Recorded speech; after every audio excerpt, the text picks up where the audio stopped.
Your hair looks beautiful, and our hair looks beautiful. Everybody's hair looks beautiful today.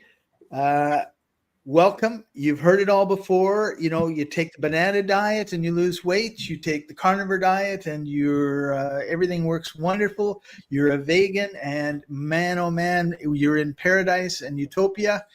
And how can all these things be true? And the answer is going to come in a flash of brilliance right after this.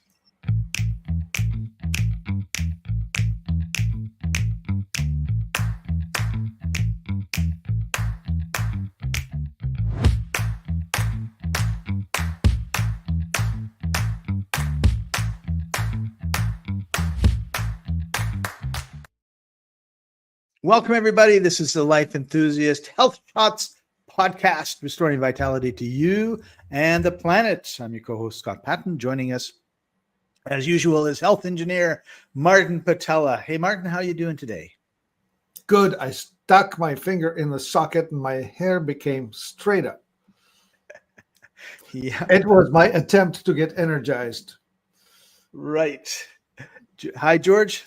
Glad to see you joining us. And I am in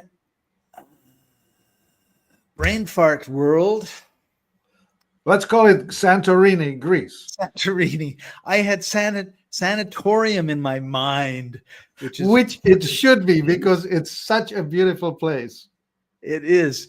Santorini is absolutely spectacular. It's a Greek island in the Aegean Sea, and it's known for its whitewashed buildings and bright blue domes and stuff.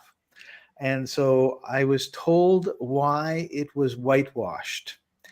And the reason it was whitewashed was they bleached it to kill all the germs and bacteria like 100 years ago when some plague was running through the islands. And then blue was the cheapest paint, so they made it blue. But I think the Greek flag is white and blue, and that's why it was white and blue. But evidently, this was bleached to get rid of bacteria that was causing people to get sick, which I think is interesting and probably scientifically wrong.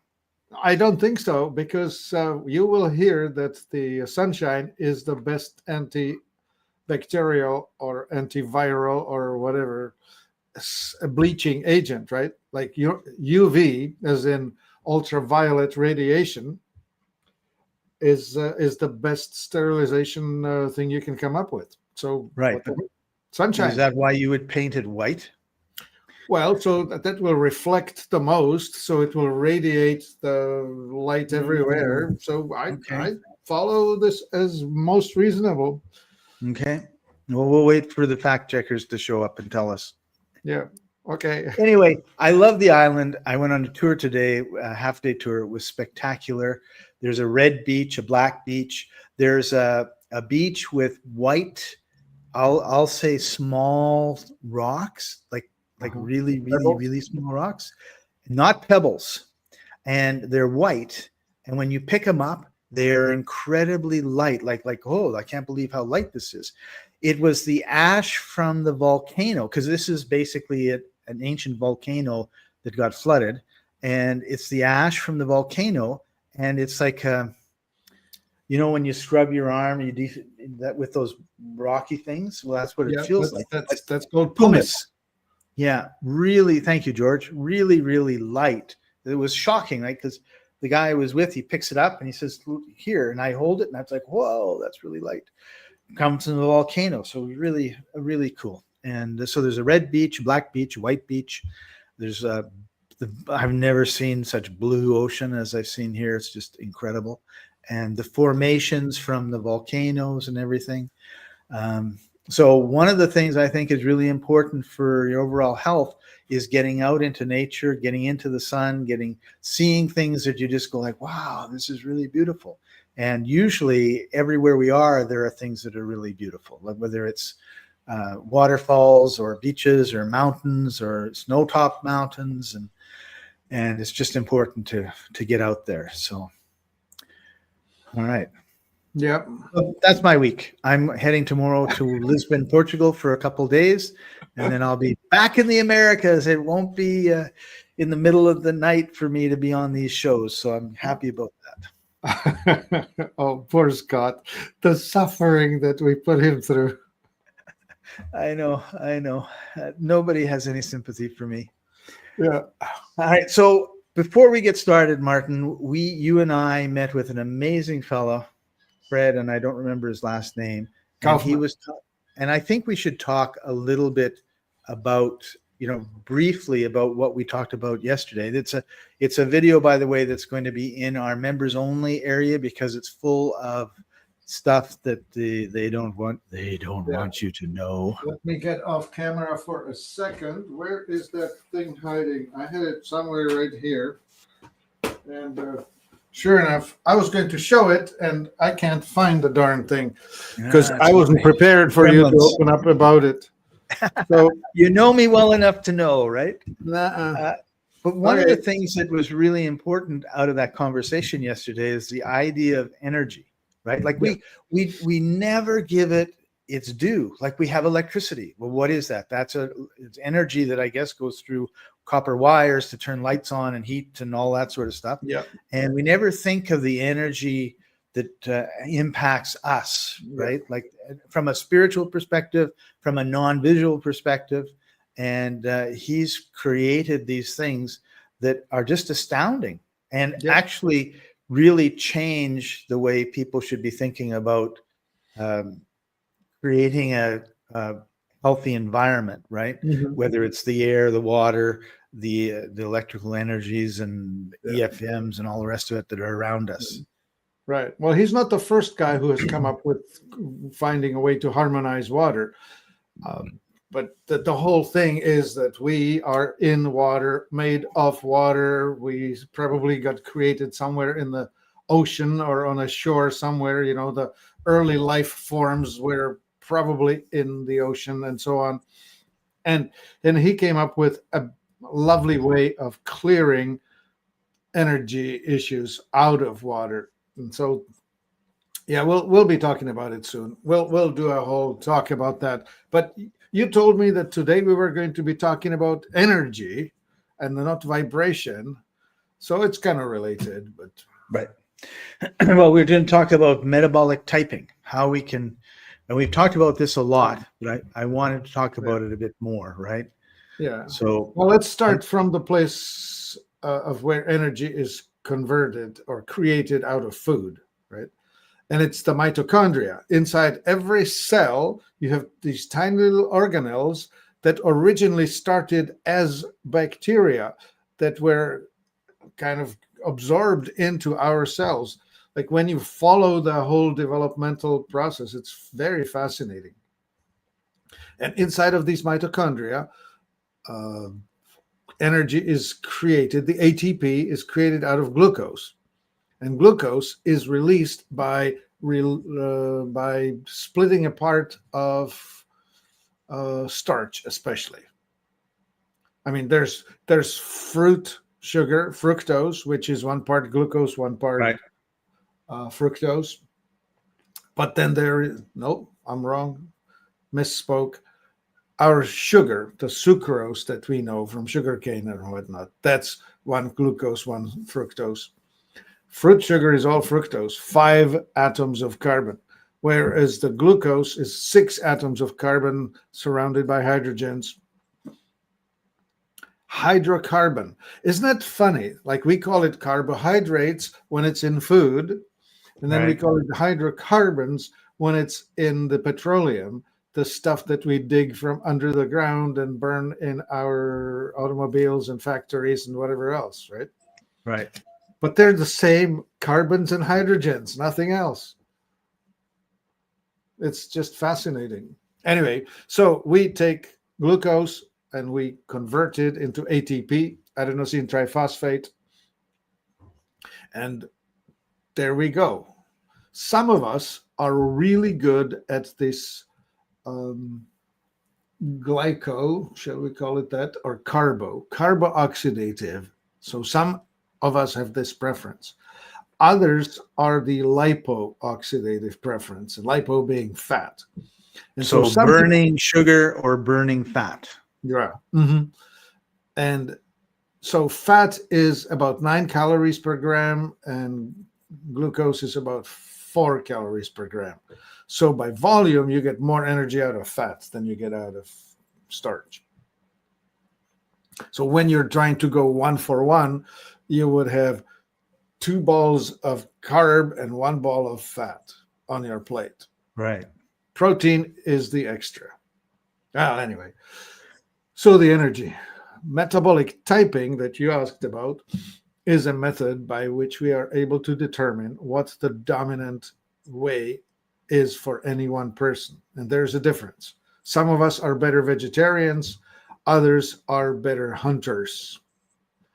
There's the in-between, the fishermen, and those are the ones that are from the coastal areas, and they are the more common ones, like Scott and I, where we go both ways. We go in between. We're the omnivores. We eat everything, but in moderation. Okay, I I want to eat everything in moderation. Yeah, Do right. I? No. No. Yeah, you cannot leave me alone with a cake. I'll eat the whole damn thing. I find a rationalization to just cut yet another piece. I know, it's really hard. Yeah, genetics, right? They are like that. So that's a great question, Martin. How much? So we have an obesity problem, and there's a lot of reasons for that. But I only want to focus on this genetic aspect. How much of the issue do you think we have is genetic versus, like, because I find, I've said this before, 8:00 at night, I'm home, I'm opening up, I know there's nothing in the cupboards for me to eat. I'm looking for sugar stuff or bread, right? And I'm opening it. I open it I go through the whole kitchen 3 times. Yeah. It's essentially addictive behavior, right? Like you're suffering from an acute anxiety attack that needs to be somehow solved. Right. Yeah. So how much of this is in my head? Well, it's your or generic. Genetic. I mean, not generic. It's your neurotransmitters driving the bus. Like you're not in control. No, not at all. No, that the frontal cortex is suffering from a starch deficiency, and it's just pushing you to do something. Yeah. So how can you prevent that? Because I'm sure I'm not the only person that says, I really want to eat well today, and I do really good, and then boom, at some point in time, I'm just like running around looking for ice cream. Yeah, most of us thyroid types, especially of the autonomic dominant persuasion, are such that we need to start our day with proteins. If we start our day with a bowl of cereal or a bowl of rice or something starchy, we set off a roller coaster where we go into a big spike of glucose, which is followed by a spike in insulin. That insulin will reduce the glucose, but so far over that we go into a hypoglycemic moment, which we solve, quote unquote, with another hit of carbohydrate. And it's just a roller coaster, up, down, all day. So if we are smart enough and start the day with some protein and fat, we will be just fine. So normally what I do, and by the way, I haven't been as crazy at 8:00 the last year probably as I was before.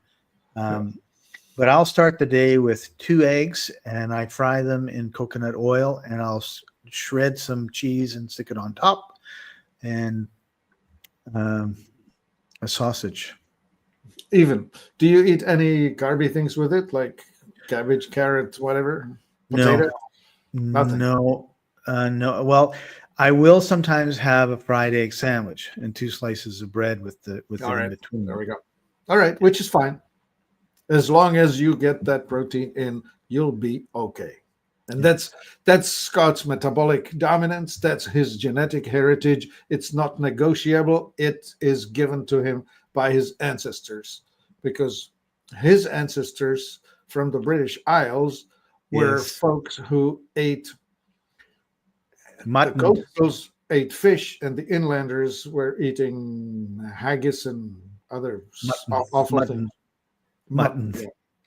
yeah, yeah. And there's also the Vikings. So let's talk a little bit about the opposite. The person that like they put on weight when they eat the fats, right?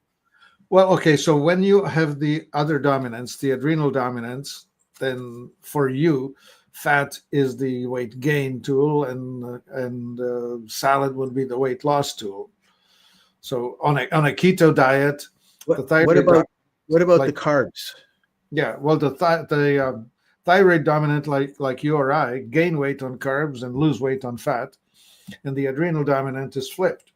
They will gain weight on a keto diet. The carbs are of no consequence. It's the Hmm. fat that drives Right. their bus. And that's really true. Like many years ago, I decided I was just going to cut out bread, cut out pasta, cut out potatoes. Yep. I don't know what else I cut out, but along those lines.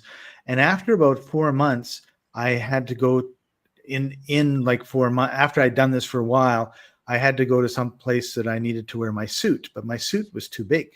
So I took it into the tailor and had him pull it all in. And when I went to pick it up, a week later, it was the tailor's son, who was like 3 inches taller than me and a foot wider than me all around, right? He was a big boy. And he hands me my suit and he says, "What did you do?" It took me a minute to like, what are you talking about? What did I do? But he knew how much he pulled, how much he had to take in, right? And I was like, "What did you do?" He wanted to know, yeah? He wanted to know. So I said, "Well, I didn't eat any pasta and bread and potatoes for 3 months." And drinking water. Like the other thing I find is if I drink water instead of juice or coffee, but tea I think is probably okay. But all these sweet drinks and everything. It's the sugar or alcohol, right? So it doesn't matter if it's wine or beer or the sugared soda pops. They're equally strongly adding to your glucose load. I remember reading once, one of the ways to lose weight is don't drink your calories. Yeah, of course, because they're invisible and they don't make you feel full, right? So if you take a sugared drink or 2 or 3, you just don't know the difference. You're just loading yourself up. Yeah. Yeah. So I guess the key is to first of all find out your metabolic type, and then secondly to start paying it. Like I think you need to make a list, right? Okay, in my case, bread, potatoes, rice, starchy things, cakes, donuts, like no, or like 1 a month sort of thing, as opposed to every day. Yeah. And then you need to have the discipline to stick to it, right? So like you were talking about, well, it's your brain, you're out of control. It's not you. Yeah. It's not my conscious stuff. It's everything else. So how do you do that? Well, like you said, you have protein in the morning, and that helps you set up for the rest of the day. And then you have to, and the problem we have is every month, every 6 weeks, we have a festival. It's Super Bowl, it's Christmas, it's Easter, it's Halloween, it's back to school, it's summertime barbecues. And of course, all of these things are like, I'm doing really, really good. Great. Well, we're going to have a party. Well, Scott, I think it's reasonable to do 1 day a week of feast and 1 day a week of famine, right? So there should be 1 day when you eat nothing. There should be 1 day when you just blow it off, and the other 5 you do the right stuff. Good. And so if you're going to watch Super Bowl and if you're going to watch Super Bowl and have a, I don't know, bag of potato chips with your friends, well, so be it. Yeah, because we do have to live life, right? That's a Yeah. big part. Yeah. So let's talk a little bit about society. All right. So how does society sabotage our health?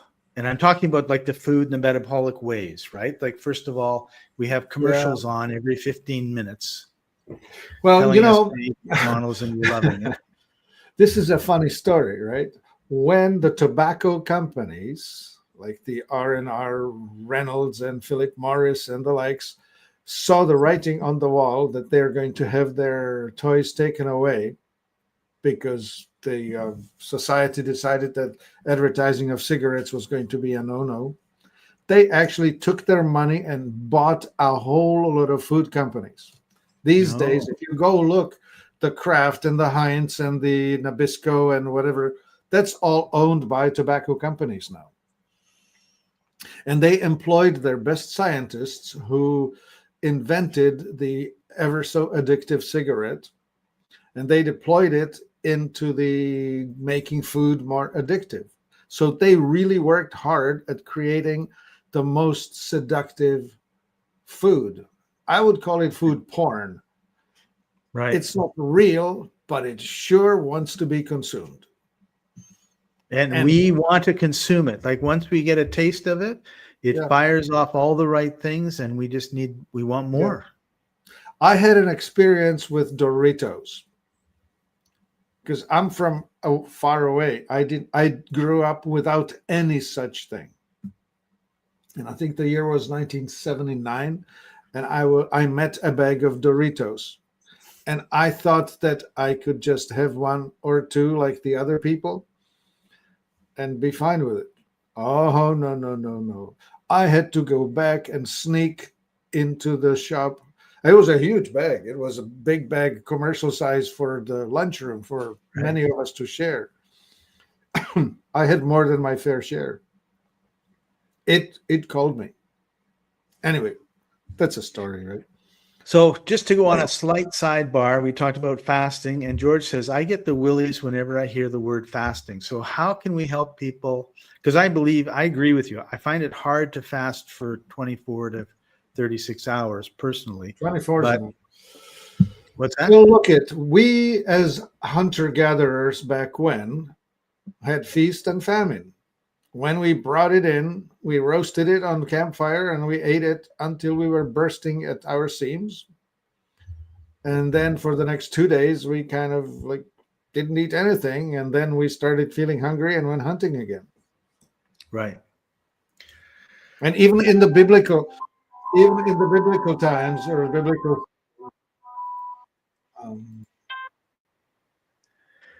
Martin runs a busy office, folks, and we're just so blessed that he takes time out of his day to. I'm just so silly for not having turned off the chat line. And I usually remind you, and I forgot. Sorry about that. Well, I usually remind myself, and I forgot. So back to the feast and famine. Back to the feast and famine. So anyway, it's built in. We are constructed to do feast and famine, and we are supposed to overdo it in both extremes, because in the extremes is where we find resilience. I mean, even with exercise, right? You don't get much benefit for doing mild exercise.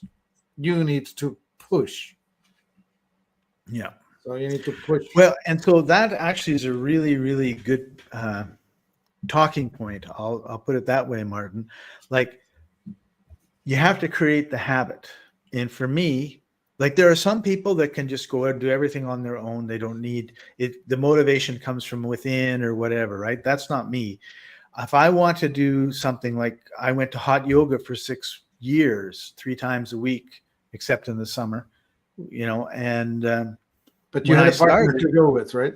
I had a partner to go with. He would drive to my place and pick me up. He'd be like, Scott, I'll be there in 5 minutes. So what am I going to do? Hide under the couch or something? No.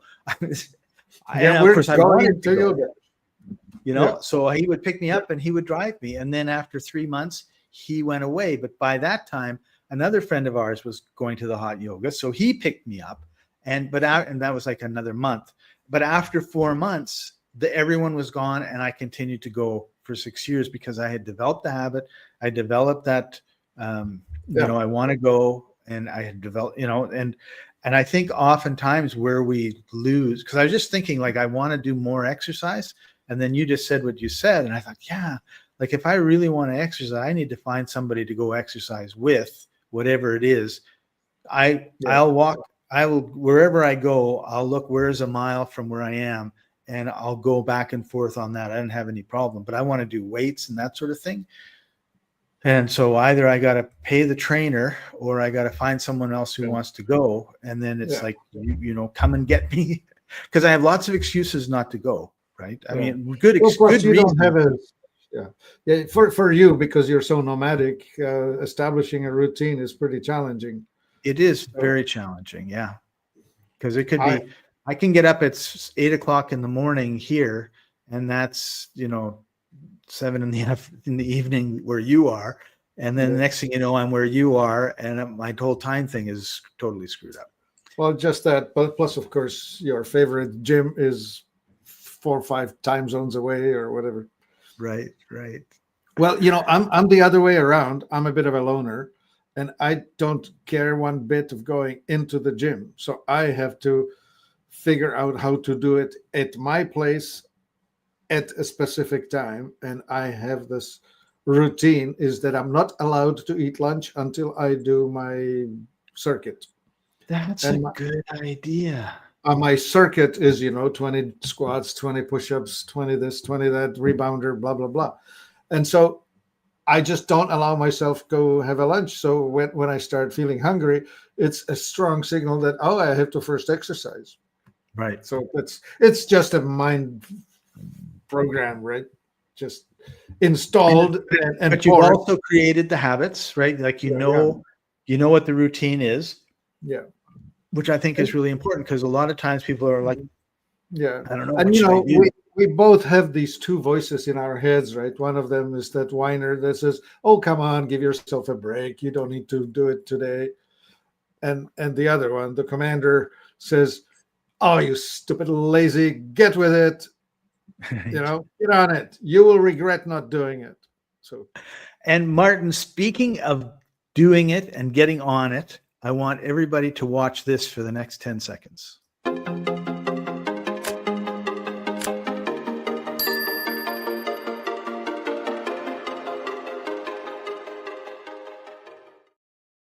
So make sure I hate it when people say this, but everybody is saying it. So I'm going to smash the like button, hit the subscribe button, and ring the bell. Smash the subscribe button is just crazy. But anyway, it really helps us. We've had 2 people smash the love button. So please keep smashing. Last time share this. Also, there's a share button if you're on YouTube and or Facebook and probably other places.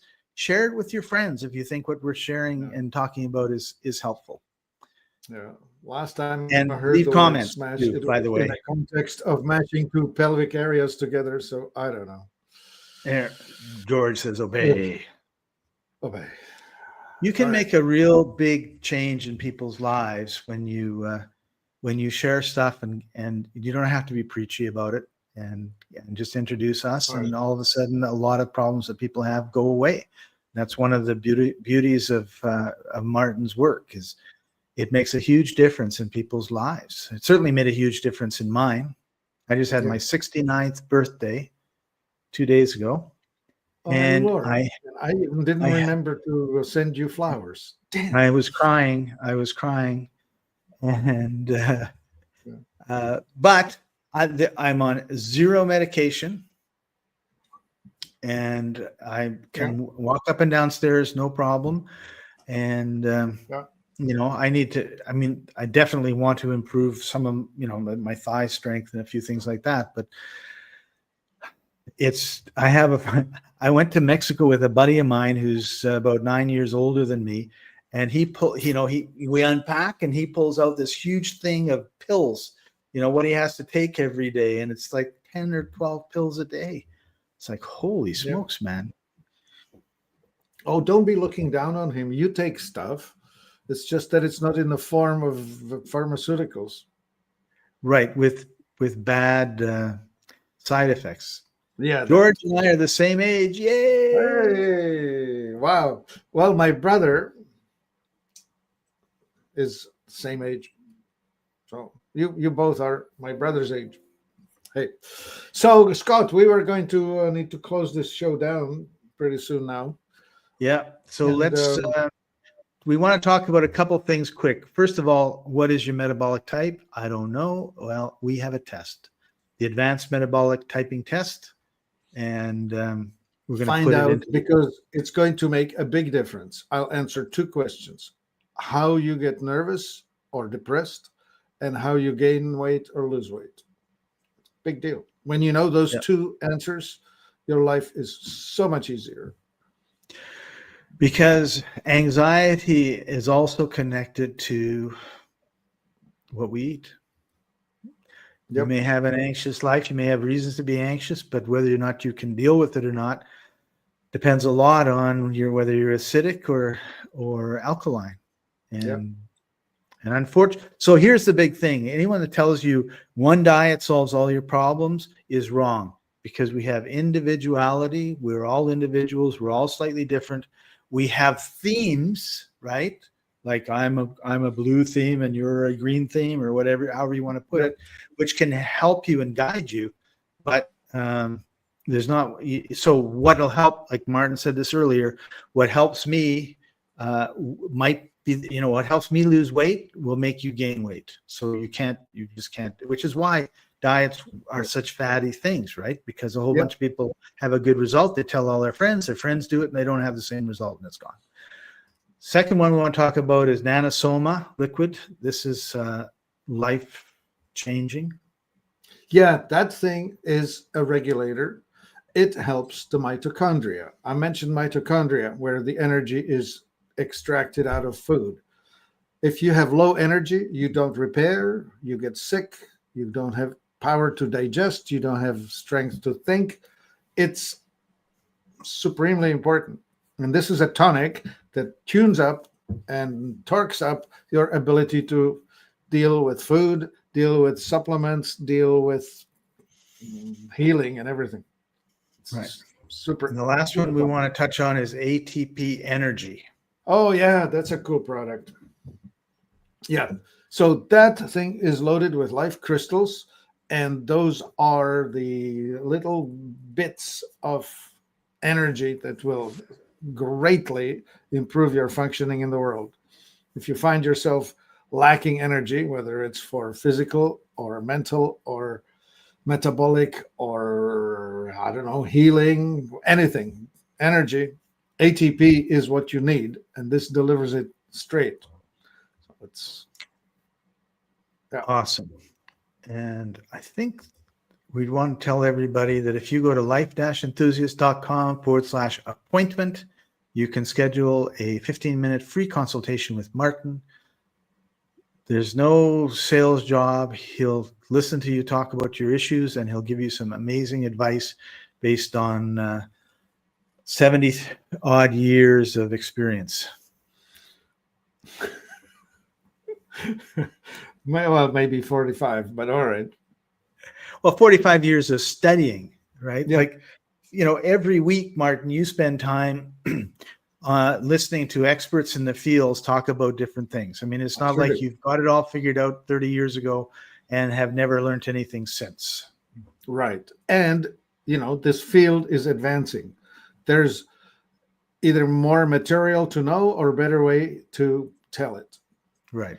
Yeah. And I really appreciate that you keep up on all the latest things and tell me so I don't have to. I get the Coles notes. Yeah. All right. George says, thank you. Martin, thank you for taking time out of your busy day. Everybody, we really appreciate you joining us. Make sure you smash that subscribe button, and we'll see you next week. We love you. And this has been the Life Enthusiast Health Shots podcast, restoring vitality to you and the planet. We'll see you next week, everybody. Bye-bye.